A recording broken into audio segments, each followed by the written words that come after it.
अस्सलाम वालेकुम गाइस, कैसे हैं आप? अल्हम्दुलिल्लाह ठीक ही होंगे और मैं भी आपकी दुआओं से ठीक हूँ। तो आज हमारा ये कबूतर है, ये इसको जो है ना सोकड़ा हो गया है, दोस्त का कबूतर है।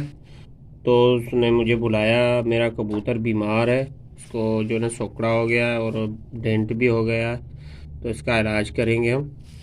तो ये थोड़े से टिप्स है। ये डेक्सामेथासोन है, ये इंजेक्शन।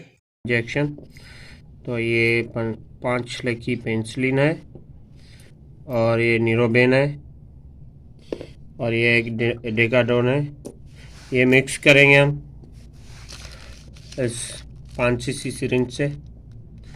तो ये सॉरी 3 cc है। तो ये इंसुलिन सिरिंज है, इससे लगाएंगे कबूतर को। तो ये मिलाने का तरीका ये इस डब्बी में डालनी है, पेंसिलिन में। तो डाल के फिर कबूतर को कितनी लगानी है, कबूतर जो है ना उसको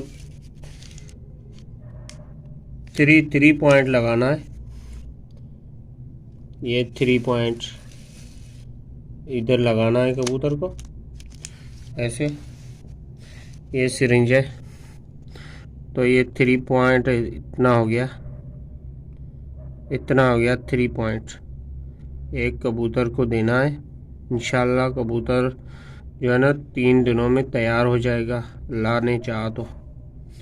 ये कबूतर हमारा बीमार है, ये देखें इसकी हालत। अगली वीडियो हम छोड़ेंगे इस कबूतर की, अगली वीडियो में आपको अपडेट देंगे कि कबूतर की जो है ना तबीयत सही हुई नहीं, तो दिखाएंगे आपको। ओके, अल्लाह हाफिज़।